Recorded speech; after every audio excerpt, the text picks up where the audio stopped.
You know that moment when the universe decides it hasn't messed with you enough? Yeah, well, turns out the universe is a distant cousin of my husband, Henry. The silence in our suburban kitchen, usually punctuated by the hum of the fridge or the distant wail of a neighbor's dog, was suddenly deafening. It was a Tuesday, which for the record is statistically the most boring day of the week.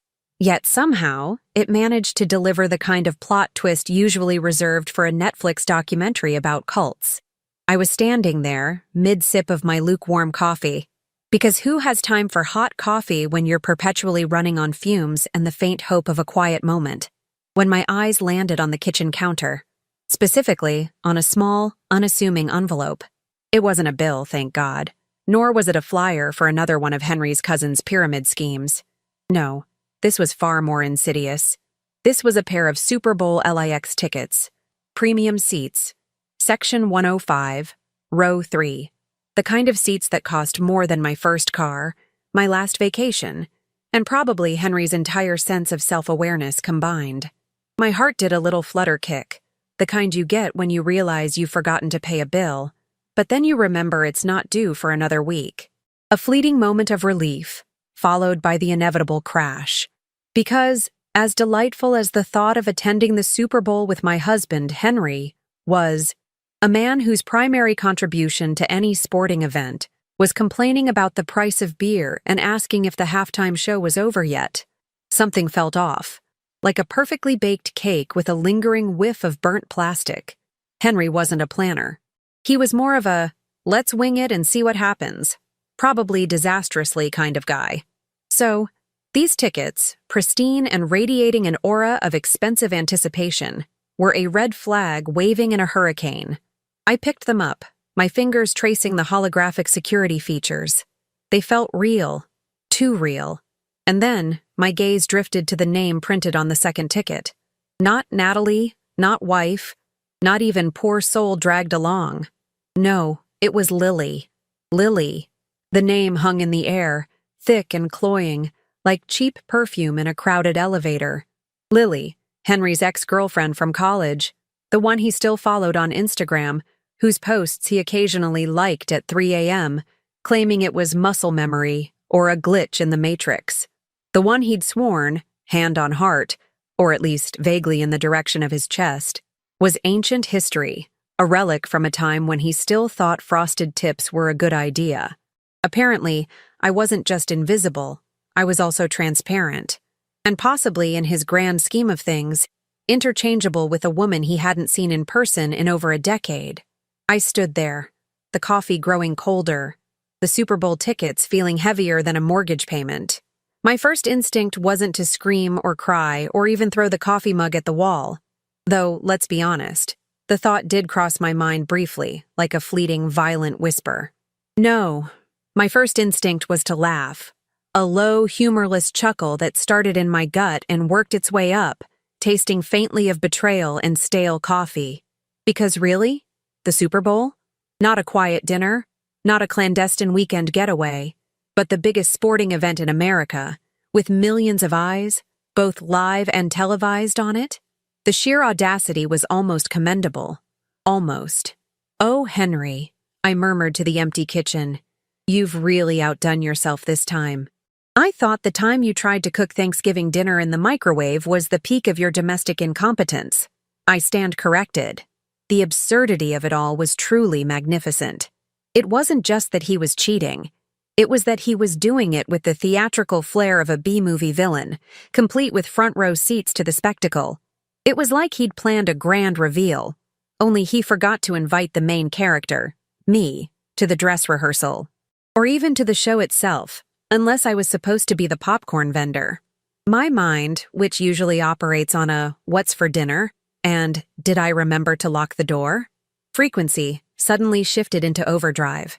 It wasn't just about the betrayal, it was about the sheer disrespect, the casual disregard for my existence. It was as if I were a piece of furniture, easily moved, easily replaced. A beige sofa that had served its purpose and was now being swapped out for a slightly shinier, less used model. And the Super Bowl, of all places, the pinnacle of American excess and spectacle. He was planning to parade his past, his what if, on a stage that screamed, "Look at me." A wave of something akin to morbid fascination washed over me. How long had this been going on? Was Lily aware of me? Did she care? Probably not. People rarely do when they're busy reliving their glory days, especially when those glory days involve a man who still thinks he's in his 20s. I pictured them there, in those premium seats, sipping overpriced beer, maybe even holding hands. The thought didn't sting as much as it should have.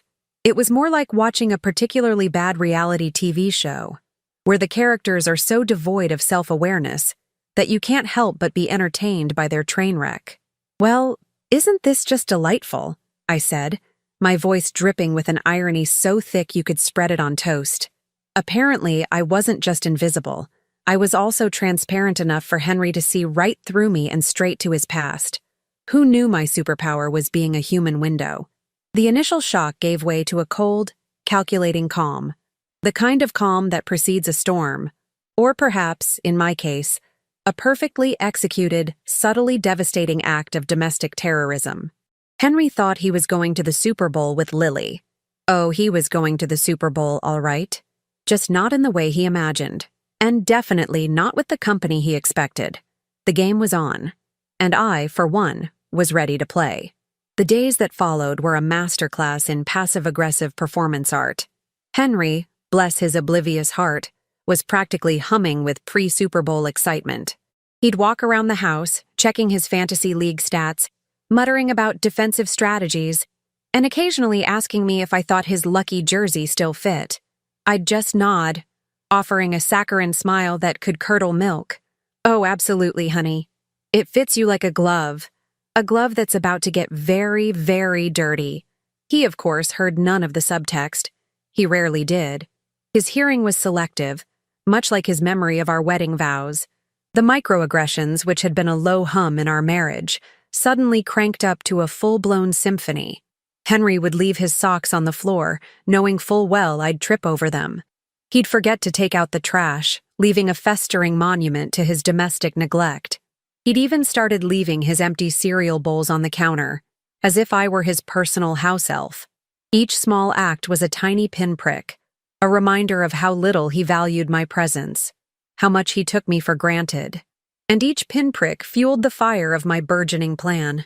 "My mother always said family was everything," I mused aloud one evening, as Henry scrolled through his phone, ignoring me. Pity she thought I was nothing when it came to her son's happiness. Or perhaps she just meant his family, not the one he built with me. It's a subtle distinction, but apparently one that matters. Henry just grunted, probably agreeing with his mother. The man was a walking, talking embodiment of arrested development, perpetually stuck in a state of prefrontal cortex immaturity. The gaslighting. Oh, the gaslighting. It was an Olympic sport in our household, and Henry was a gold medalist. When I'd casually mention the Super Bowl tickets, "Oh, honey, I saw those tickets on the counter. Are they for your cousin Bob? He's such a huge fan."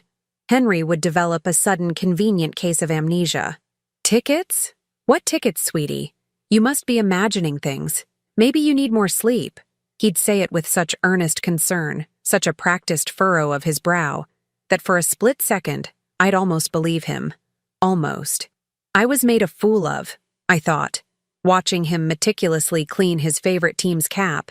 And here I thought the family clown was my uncle, Gerald, who still wears Crocs to weddings.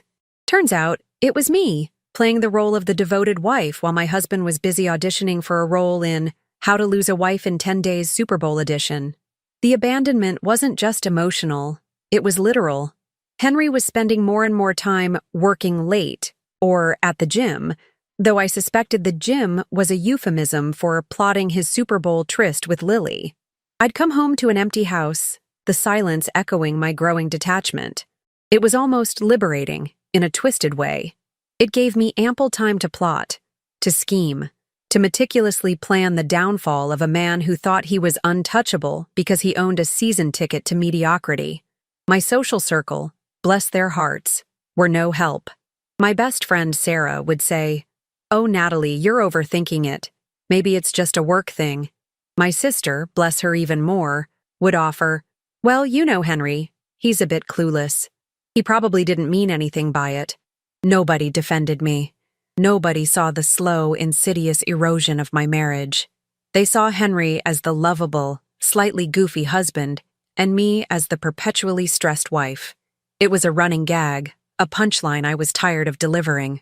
My husband's so thoughtful, he planned a romantic getaway for himself and his ex.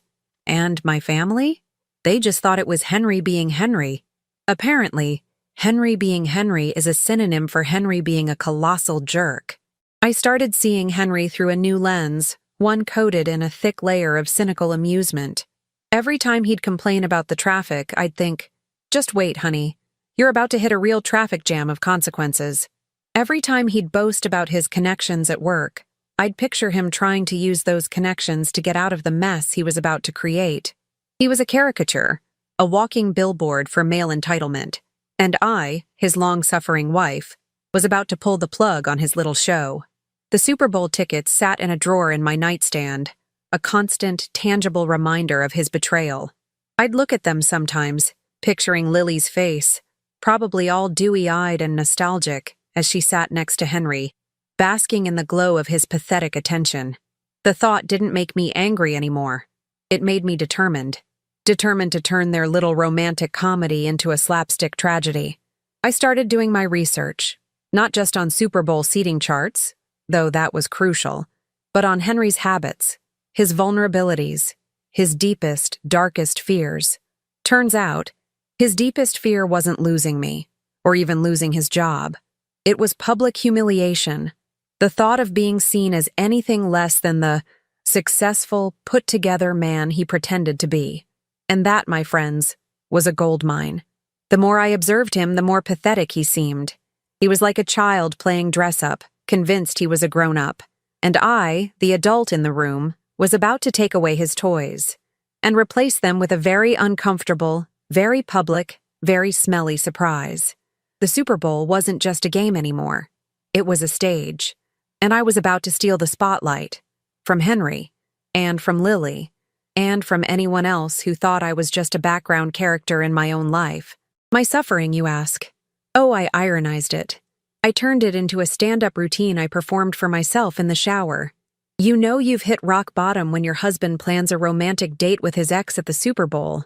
I'd quip, scrubbing my hair with a vengeance. And here I thought my biggest problem was finding matching socks. Turns out, it was finding a husband who wasn't a walking, talking cliché. My plan wasn't just about revenge. It was about reclaiming my narrative, turning the pathetic into the poetic, the tragic into the comedic. The first step was acquiring the tickets. Not the fake ones, mind you, but the real ones. The ones Henry had so carelessly left on the counter. I'd carefully, meticulously, almost reverently removed them from their envelope. They were beautiful, really. Little rectangles of pure, unadulterated hubris. My plan was so discreet, so elegantly simple, that even the CIA would take notes. Between coffees, of course. I took high-resolution photos of them, front and back, noting every single detail. The barcodes, the seat numbers, the tiny, almost invisible security features. I was becoming a forensic expert in Super Bowl ticket forgery, a skill I never thought I'd need, but one that, frankly, was far more useful than anything I learned in college. Then came the swap. This was the delicate part, the surgical precision required to avoid detection. Henry, bless his heart, was predictable. He always kept important documents in his man drawer, a chaotic abyss of old receipts, tangled charging cables, and questionable snacks. One evening, while he was engrossed in a particularly thrilling episode of Extreme Hoarders, I slipped into his office. My heart wasn't pounding with fear, but with a giddy anticipation, like a child on Christmas Eve, except instead of presents, I was delivering a very special kind of coal. I found the original tickets, tucked neatly into a folder labeled Important Stuff, because subtlety was not Henry's strong suit. With a practiced hand, I replaced them with my expertly crafted fakes. These weren't just photocopies. Oh no, these were works of art. I'd spent hours online, researching paper types, ink densities, and the precise shade of corporate blue used by the NFL. The fakes looked identical to the originals, down to the slightly frayed edge where Henry had probably fiddled with them. The only difference? The barcodes, and the seat numbers, and the section, and, well, everything that mattered. The new tickets, the ones Henry would actually be holding, were for section 543, row ZZ, right next to the portable toilets. The kind of seats where you could practically smell the desperation of the fans, and definitely smell the, well, you get the picture. I even made sure the view from these seats was obstructed by a giant speaker, because if you're going to be miserable, you might as well be orally assaulted while you're at it. He thinks he's going to be sipping champagne in the VIP lounge, I mused, admiring my handiwork. Instead, he'll be inhaling the pungent aroma of regret and stale hot dogs. And probably a lot of other things I don't want to think about. It's poetic, really. A symphony of suffering, just for him. The next phase was finding my date. This required a different kind of finesse. I needed someone recognizable. Someone who would make Henry's jaw drop. Someone who screamed, "Upgrade." And who better than a legend from the opposing team? I spent a ridiculous amount of time scrolling through sports news, celebrity gossip, and even old game footage. I needed someone with a public persona that was both charming and slightly rebellious. Someone who wouldn't mind a little bit of theatrical flair. And then, I found him. The Maverick, a retired quarterback, known for his incredible plays and his equally incredible off-field antics. He was a local legend, still beloved by fans, and notorious for showing up in unexpected places. He also happened to be a friend of a friend of a friend, which, in the convoluted world of LA social circles, was practically family. The conversation with my friend's friend was priceless. "So, you want to invite Legend's name to the Super Bowl as your date, to publicly humiliate your cheating husband?" she'd asked, her voice a mixture of shock and unadulterated glee. "Honey, I think I love you." We'd laughed, conspiratorially, like two masterminds plotting a heist. It turns out, the Maverick was surprisingly amenable. He loved a good story, and the idea of being part of a real-life rom-com, especially one involving a cheating husband and a jumbotron, was too good to pass up. Plus, he was a fan of the team playing Henry's team, so it was a win-win. Or, rather, a win-lose for Henry. He thinks I'm just a silly little woman, easily fooled, easily dismissed, I thought, as I finalized the arrangements for our VIP box. He thinks I'm too busy worrying about what to make for dinner to notice he's serving me a plate of betrayal. Oh, Henry, you've consistently underestimated me. It's almost cute, in a tragic Darwin Awards kind of way. The anticipation was delicious, like a perfectly aged wine or a perfectly executed prank. I envisioned Henry and Lily, wandering aimlessly in the nosebleed section, trying to make sense of their tickets, while I, Natalie, the invisible wife, the transparent woman, was sipping champagne in a luxury suite, surrounded by people who actually appreciated a good show. The irony was so thick, you could cut it with a knife. And I, for one, was ready to carve. The air on Super Bowl Sunday crackled with an almost religious fervor. The kind of energy that makes you believe anything is possible, even a public act of marital immolation. I arrived at the stadium in a sleek black car, feeling like a Bond villainess, but with better hair and a much more justifiable cause. My date, the Maverick, was already waiting in the VIP lounge, looking impossibly cool in a custom jersey that probably cost more than Henry's entire wardrobe. We exchanged a conspiratorial glance, a silent pact of co-conspirators ready to unleash chaos. Meanwhile, somewhere in the bowels of the stadium, Henry and Lily were undoubtedly embarking on their grand adventure. I pictured them, all smiles and starry-eyed nostalgia, strolling confidently towards what they believed were their premium seats. "Section 105, row 3, Henry would be saying, puffing out his chest. "Best seats in the house, babe. Told you I had connections." Oh, he had connections. All right, connections to a very, very smelly portable toilet. The game started, a cacophony of cheers and boos, but my eyes were glued to the jumbotron, waiting for my cue. The Maverick, ever the showman, was already charming the socks off everyone in our suite. He had a natural charisma that made Henry look like a damp dish rag. "So, Natalie," he said, turning to me with a twinkle in his eye, "ready for your close-up?" And then, it happened. The camera panned over the VIP section, lingering for a moment on our suite. And there I was, Natalie, the invisible wife, the transparent woman, sitting next to a living legend, a man whose face was instantly recognizable to millions. I smiled, a slow, deliberate, utterly triumphant smile, and raised my glass in a mock toast. The maverick, a true professional, leaned in and whispered something in my ear, making me laugh, a genuine, unforced laugh that probably echoed through the stadium. The Jumbotron, that magnificent beast of public display, then cut to a shot of the crowd, zooming in on various fan reactions, and then a stroke of pure, unadulterated genius from the camera crew, or perhaps a very well-placed tip from my friend's friend. The camera found them, Henry and Lily. They were in section 543, row ZZ, right next to the perpetually occupied portable toilet. Henry, looking utterly bewildered, was holding up his ticket, scanning the numbers, his face a mask of confusion.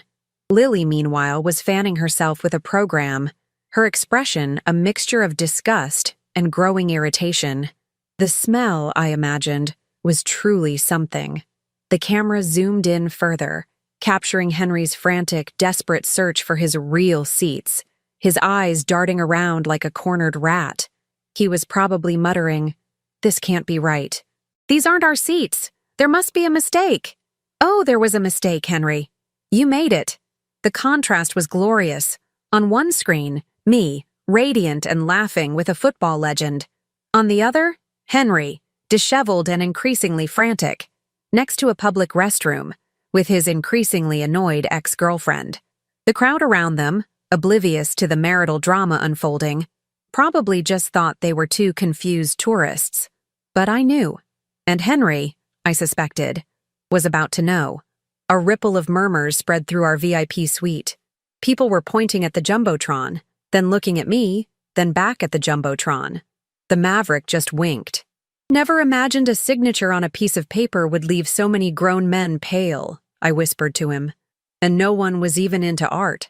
The game continued, but for Henry, the real game was over. His face, when the camera caught it again, was a picture of dawning horror. He must have seen me. He must have seen the maverick. And he must have put two and two together, realizing that his grand romantic gesture had just backfired spectacularly, turning him into a public spectacle of a different kind. He looked like he'd just swallowed a lemon and realized it was actually a live grenade. Lily, bless her heart, was starting to look less like a romantic interest and more like an exasperated chaperone. She probably thought Henry had just messed up the tickets, not that he was the unwitting star of his own public humiliation. The beauty of it was that she was collateral damage, an innocent bystander caught in the crossfire of Henry's own stupidity. The satisfaction was immense.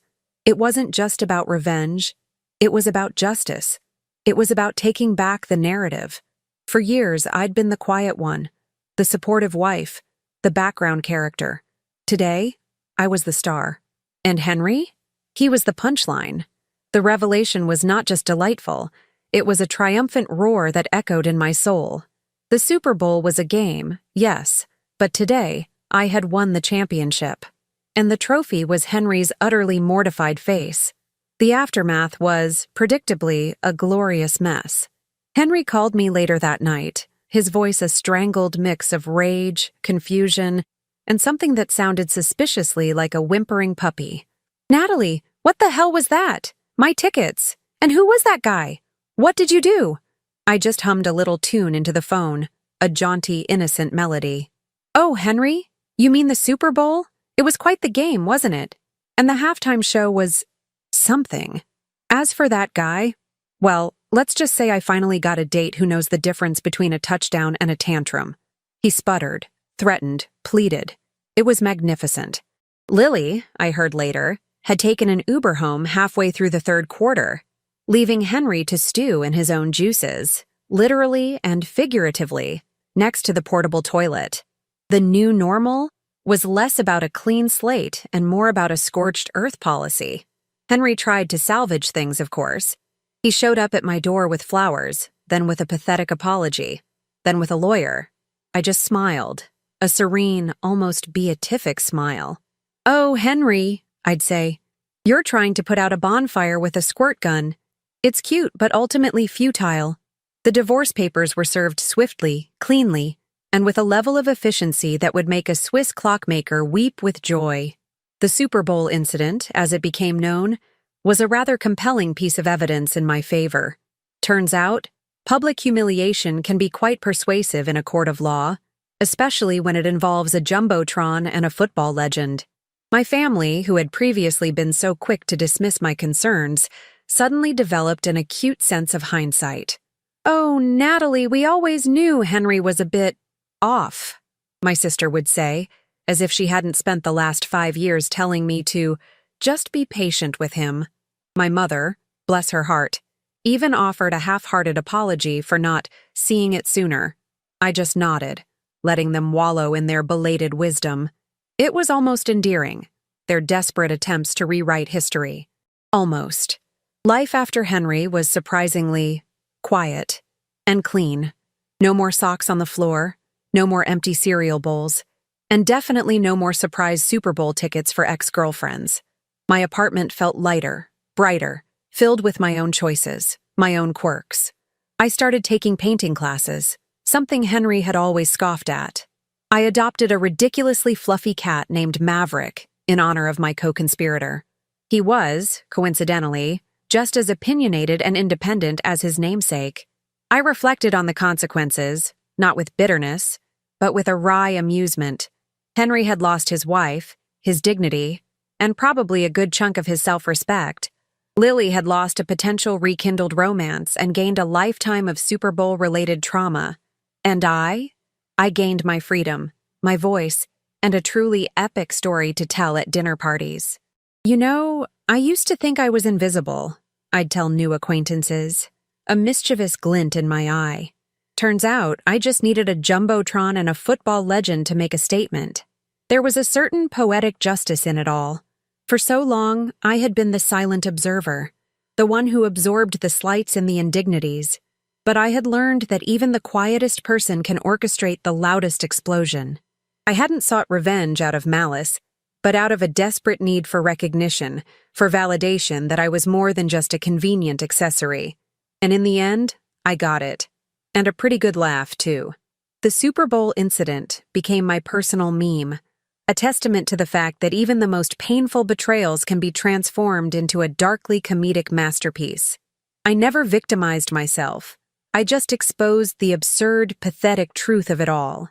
And in doing so, I found a strength I never knew I had. No, I didn't get a grand apology from Henry. I didn't need one. His public humiliation was apology enough. And as for Lily, well, I hope she enjoys the smell of portable toilets for the rest of her life. In the end, family is who doesn't laugh at your face, only at the joke you've become. And sometimes, that joke is on them.